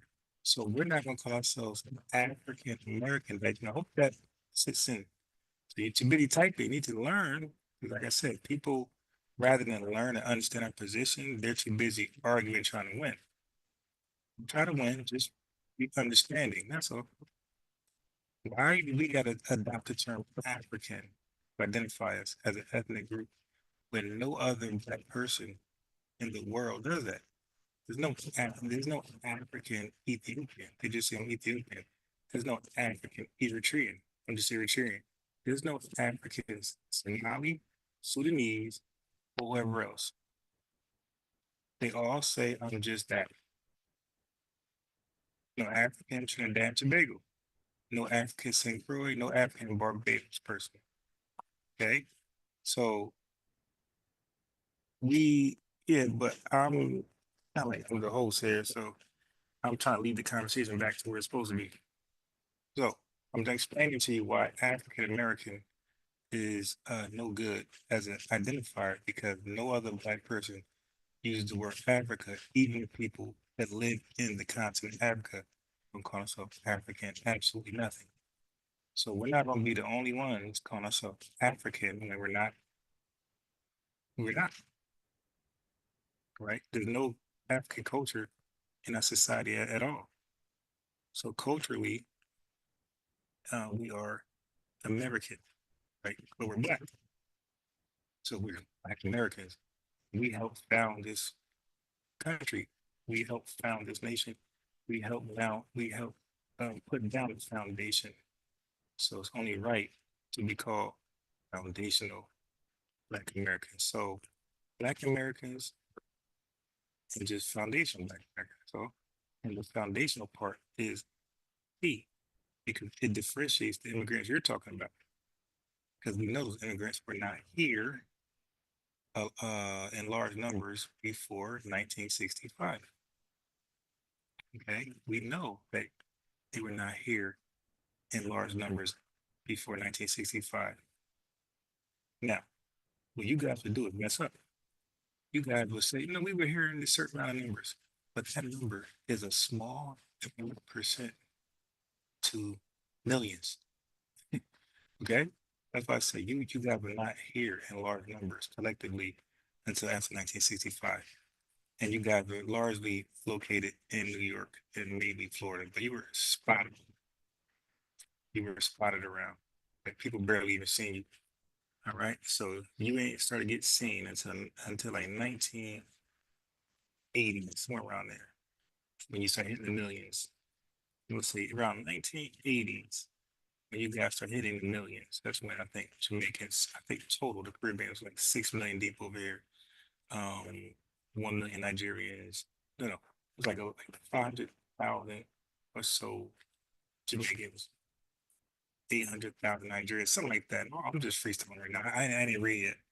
I didn't even read it. So, which you guys were not in the South at all. And if you were so low in numbers, you were literally irrelevant. Nobody even seen immigrants in the South, Black immigrants in the South. Too small numbers, wasn't even relevant. All right, so, but that's what makes us different than every other Black person, because you guys don't have Southern roots. And to have Southern roots makes the biggest difference. Okay. It makes the biggest difference. You have to experience the South. And you heard Professor Truth, he mentioned the violent, dangerous South. You guys came up here and you guys were in the cozy North, New York, where you had Karens. Your worst nightmare in the North were Karens. Hey, move out my way, N-word. But we had vicious, violent KKK. All right. Now, yeah, but FBA, same thing. So Black Americans, that's still not good enough because anybody can be called Black American, but anybody can't be called ADOS. Anybody can't be called FBA. So I don't see the whole point in not respecting what we like to be called. Now, would you call Eritreans Ethiopian? When you see Eritrean, are you going to call them Ethiopian? Or are you going to respect them what they want to be called today? Now, he said, hey, man, FBA is trying to take credit for the ancestors that was called something else. Bro, we was always called something else. But when did we ever self-identify? You can't answer that question because we never did until now. Well, a little bit with Black. So Black was almost like a self-identifier. African American was not self-identifier, and neither was Negro or colored. Right. So this is but again, what is the difficulty in respecting a large number of people saying, hey, today we want to be called, and we have a reason, we have a valid reason why we're saying we want to be called something. We want to delineate, we want to section off. Okay. So we're not separating, we're just sectioning off. In a house, you lay the foundation, right? You build the walls and you enclose it, and then you start to section off the house. Here's the kitchen. Here's the living room. See, they are all still part of the same house. They're just sectioned off and identified uniquely differently. This is the kitchen. This is the bathroom. This is the living room. But they're all part of the same house. They're all part of the same race. They're just sectioned off in different places. And as a result, they're identified differently. It's not that hard. It's really not that hard. Okay. So anyway, let's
Hey, Donnie, thank you, man. I didn't mute myself. Thank you very much. I muted myself. My fault. Okay, so now let me go back. This microphone. Hold on. Let me see if I can get this out my way. Put it to my shirt. Yeah, I muted myself. Good. Thank you. Thank you very much. Okay. So let me put it on my shirt like that. All right, we should be good now. Now, so I briefly went over the industrial revolution. Okay. Real briefly, they were moving from agriculture, hard labor work to machinery. Okay. So everybody running towards the north. 'Cause I believe that's where, well, away from the south, because that's where machines were starting to pop up and employment was going that way. Okay. So now I just read the Homestead Act. I'll do it again. So the Homestead Act of 1862 allowed citizens, white citizens, and white immigrants to claim 160 acres of public land as long as they promised to live on it and to improve on it. Okay. So this question is for the chat. Peace, peace, peace. This question is for the chat. What did white people do for America to earn 160 acres of public land? Okay. That's the question. What did white people do in this country to earn 160 acres of land? Absolutely nothing. This is unearned income because land is money, property is money. This is unearned income. It was gifted to them. This is called assistance. Assist, uh, you know, Chris Paul throw the ball, you slam dunk it, you're the recipient of the points. Steve Nash assist you, you know. Steph Curry, Trey Young assist you. So this is government assistance because this was federally approved or signed into act by President Abraham Lincoln. Okay. So never let a white supremacist suspect, white supremacist, a confirmed white supremacist, ever try to shame public assistance when I'm going to show you white America wealth was and is literally built off government, federal and state and local assistance. They never strapped their bootstraps up. They never got it from the mud. The bulk of white folks, all they ever received was handouts starting from slavery. Okay. All they ever got was handouts. Okay. So the act was signed into law by President Lincoln on May 20th, 1862. Again, this is unearned income. Now, 40 acres and a mule. So get ready for this one, because this is not like popular history here. 40 acres and a mule. This was not something given to black folks. It was not something gifted to us. It was not something that was done to us without our hand in the pot. So a lot of us were lied to that Abraham Lincoln and the Union just felt bad for us and decided to drop us a little something, something. Okay, so let me tell you what really happened with that. This is a phrase that refers to formerly enslaved FBAs, ADOS, after the American Civil War. The promises was to provide land and resources to help freed people. Yes, the term is freed people. So, Dice Man, the term was not slaves. The term was not Negroes, colored, and Dice Men. They were not called African American. since we're gonna go to the top. So if FBAs can't claim African American achievements, then Deichmann, how is African American claiming the history of freed people? This is why I say you guys are not ready. Your math isn't mathing. So the freed enslaved people were called freed people in writing. Okay. So the promise was to provide land and resources to help freed people achieve economic independence. So you see, so economic independence was equivalent to acres of land. Now, how did this promise come about? Because people talk about this and they leave FBAs and ADOS out of this promise. The promise, now write this down. For some people, it's going to be kind of shocking. The promise was the result of 20 Black leaders in a meeting with the Union General William T. Sherman in Savannah, Georgia in 1865. So 20 FBAs and ADOS were in a meeting negotiating the 40 acres and mule. This was not something that was given to us. This was not a handout. This was a business deal. This was earned income. Watch this. The meeting led to Field Order 15, which reserved 400,000 acres. Listen, 400,000 acres of Confederate land for freed people, Dice Man. It does not say African Americans. It says this was for freed people. The order stated that each family would receive 40 acres of tillable land, tillable ground. So this was not something handed to us because they felt sorry for us, like history teaches us, or people claim it is. This was a business deal, and to earn this, we will go to war and sacrifice our lives and bodies. So we're earning it. We're actually booting up. Remember, put your bootstraps on. Well, our bootstraps are on, real tight, and give me that rifle. So we literally had to get it out the mud. Battleground, getting it in. We earned this. It was not a handout like folks teach it. They got the handouts. They stayed getting government assistance. White wealth largely is built off government assistance. All right. So let's go further. So now we know that a handout was given to white people, 160 acres of land. That was 1862.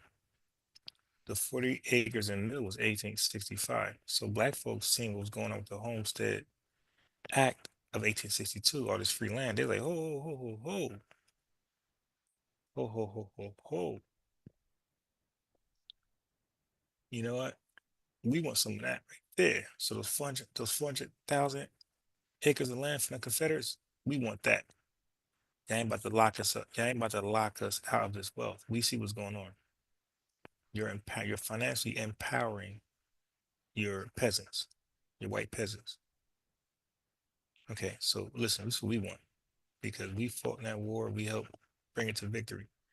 We want that 400,000 acres of land.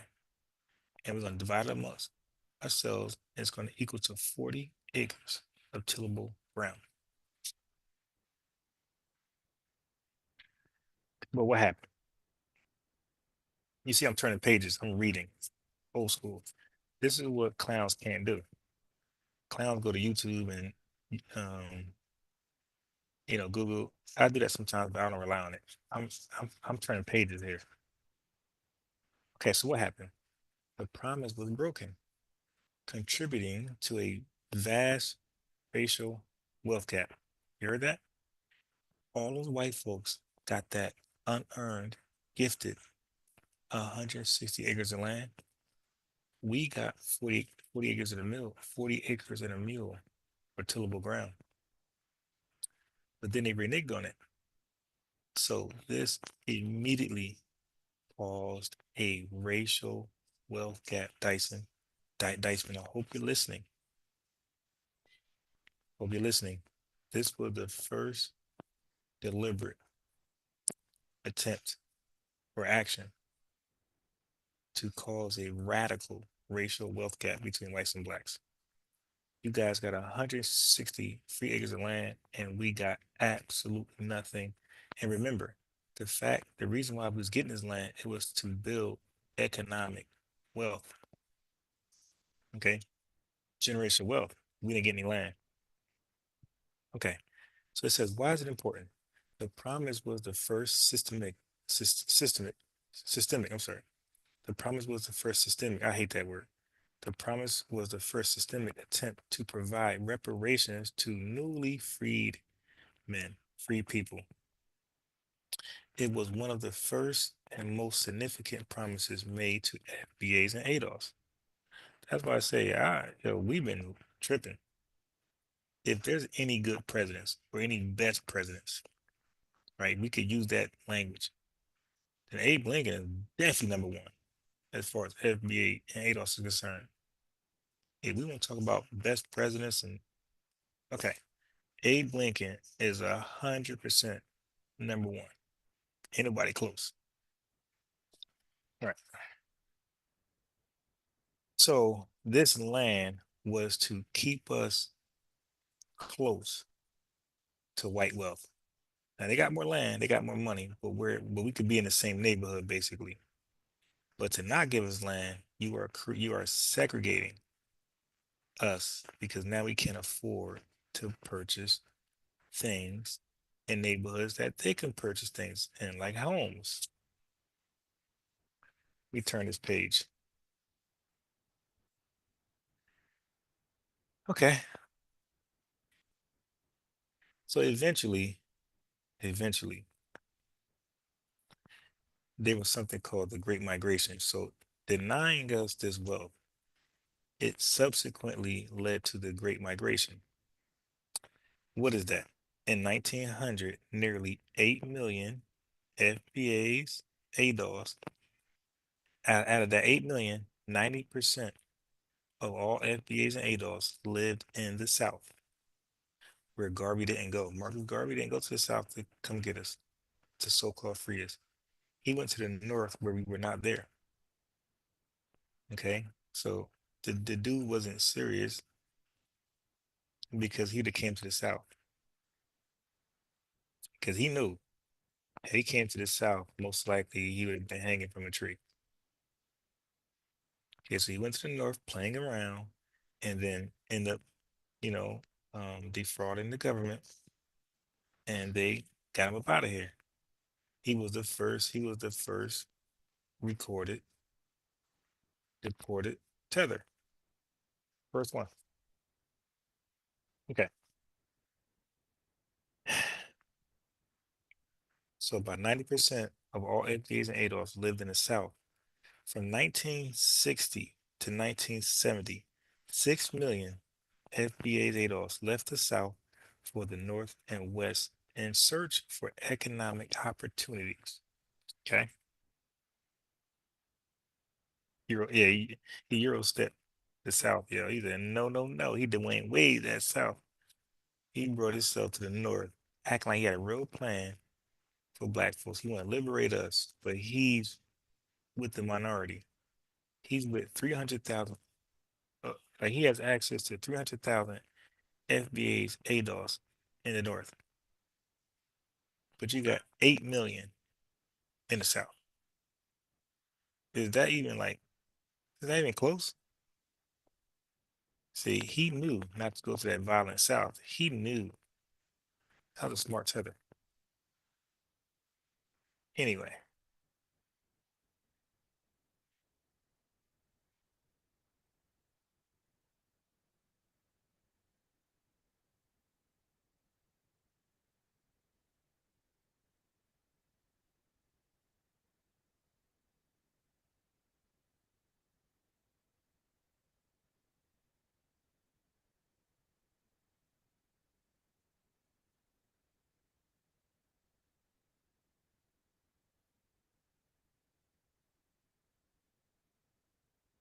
One second. All right. Next.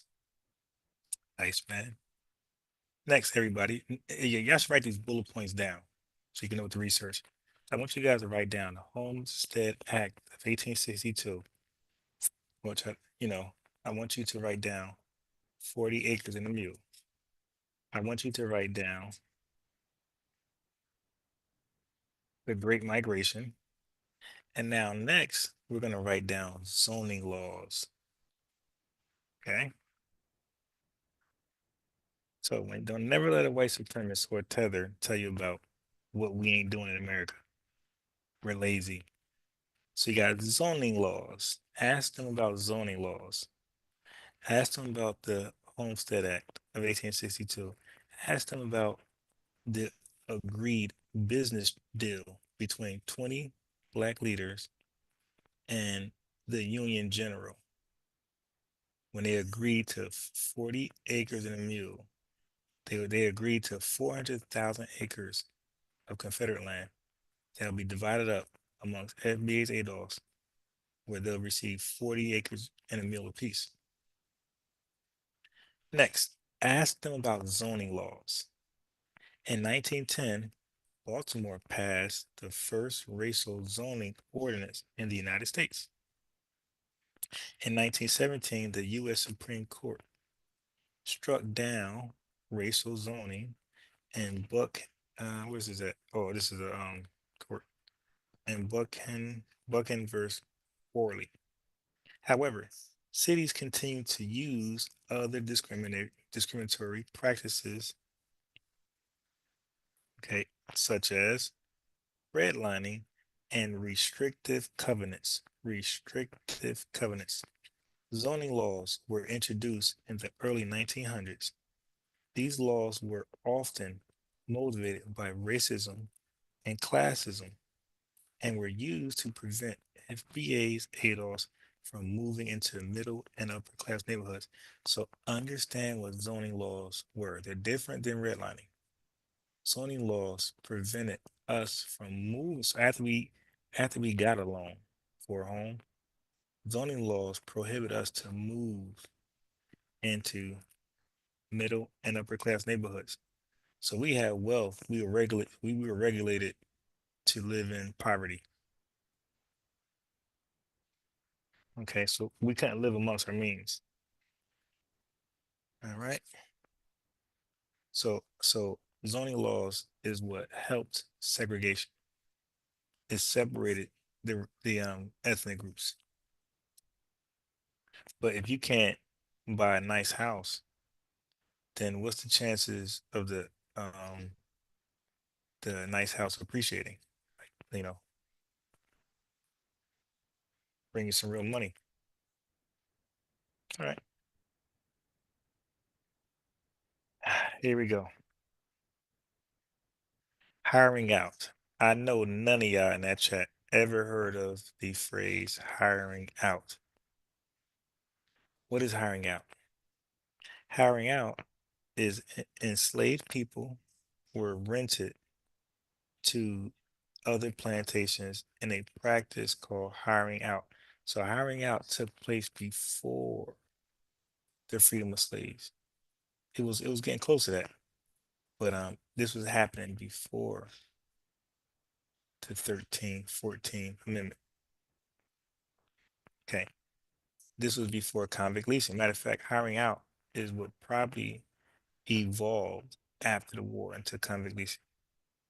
So what happens with hiring out?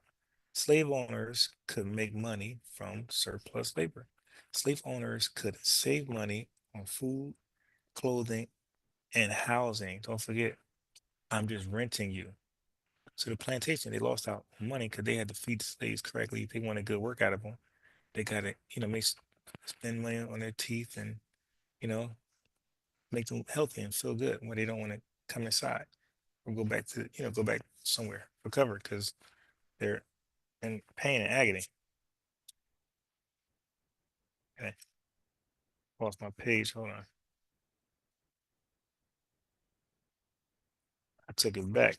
Brother be reading. Yeah, independent servant. Yeah, so like you were pretty much shopped around. You know what that really was? This is a horrible analogy, so forgive me. But it's like a pimp and a prostitute, where you send her to different contractors, different workers, different guys, and you get all the money. Okay. So they save money on food, clothing, and shelter because you're not mine. I'm just using you for this job. I'm sending you back. So I gotta feed, clothe you, nothing. Slave owners could train enslaved people in skills that made them more valuable. So you see, so it was an incentive for the slave masters to educate us on skills. So like Dr. Claude Anderson said, after slavery, they de-skilled us by not giving us work. So we were qualified as hell to get things popping. We were too skilled. Okay. Slave owners could train enslaved, I read that. Slave owners rented enslaved people to other people for a set period of time. The enslaved lived in or near the center. They lived in or near the slave owner. The enslaved people might save enough money to buy their freedom. So they would give them little crumbs. So they would stack those crumbs and try to buy their freedom. Okay. So who was hired out? So we know hired out process with slaves, but which of the slaves were actually hired out? Well, it couldn't be the best because you take it from your wealth. So what they did was it was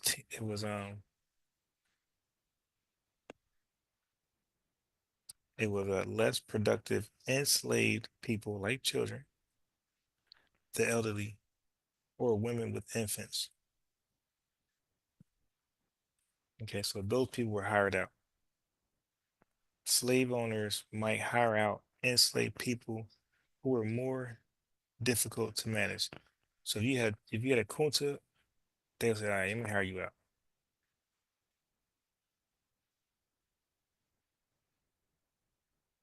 Okay. So I'm gonna sneak one more in. I was gonna stop right there. I'm gonna sneak one more in. Okay, and then I'm gonna cover a lot of this tomorrow on the live. So peonage. Peonage is a system of debt bondage where a worker is forced to work to pay off a debt to an employer. Okay. It's also known as debt slavery or debt servitude. Sharecropping. This is part of peonage. Sharecroppers were given supplies by the landowner. Fines.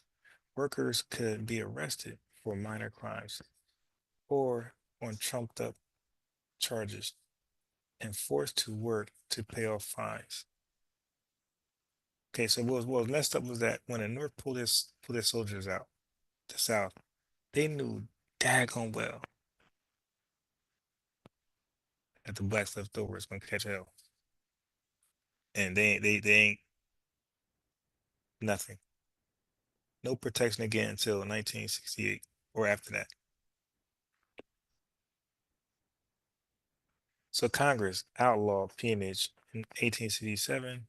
The practice continued in the South, or no, it continued in the South after Reconstruction, especially amongst FBAs ADOS.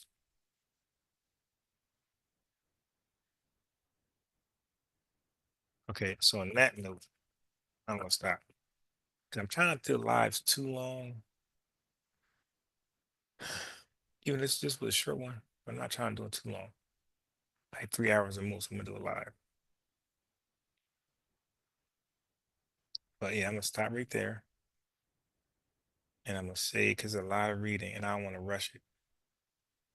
And I want I got DJ Focus, he's gonna host me. So most likely I'm gonna go a little earlier tomorrow. I was trying to go live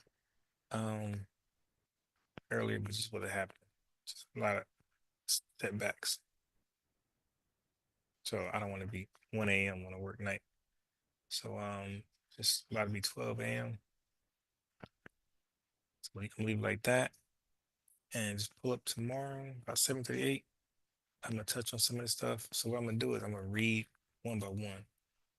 And I might have, I guess, respond, give their opinion on what I read. So with that note, I'm gonna be out of here and I'm gonna save the best for last. No Vanessa. Peace to my dedicated chat who definitely shows up and show out.